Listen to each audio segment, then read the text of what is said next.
আমের দিন আইসা গেছে আর আম ভর্তা না খেলে কি আর হয়। তাই জিনিসপত্র নিয়ে আমরা সবাই চলে গেলাম প্রাইমারি বিশ্ববিদ্যালয়ে। যাওয়ার পর বড় ভাইকে উঠাই দিলাম উপরে। বড় ভাইকে রেখে যদি আমরা উপরে উঠি তাহলে বেয়াদবি হয়ে যায়, এই জন্য আমরা নিচে থাকলাম। আর এই দেখুন কত বড় বড় আম, আর এই গাছের আমগুলো কিন্তু অনেক টক। তো পারতে পারতে কিন্তু অনেকগুলো পেরে ফেলছি, যদিও এতগুলো খাওয়ার মানুষ আমাদের নাই।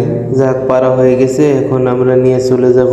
এই গাছের আম যদিও টক, তারপরেও আম গাছে থাকে না। ছোট থাকতে অনেকেই পেরে নিয়ে চলে যায়, আবার ঝড় বৃষ্টির কারণে অনেক সময় আম গাছেই ধরে না, থাকে না, সব ঝরে পড়ে যায়। এবার আছে কারণ আমাদের রেজিকে আছে, তাই আমরা খাইতে পারতেছি। এগুলো এখন আমরা বাড়ি নিয়ে যাব। বাড়ি নিয়ে যাওয়ার পর ভালো করে ধুইতে হবে। এই যে আমরা ধোয়ার কাজ শুরু করে দিয়েছি, এমন ভাবে ধুইতেছি যেন এগুলো আমরা খাবো না, এগুলা সুকেজে সাজায় রাখবো। পারতে পারতে দেখুন কতগুলো আম পেরে ফেলছি, যদিও এতগুলো খাওয়ার মানুষ নাই। তারপর দেখা যাক কি হয়। তা আম ধোয়া শেষ, এবার আমাদেরকে ভুসুরি করতে হবে।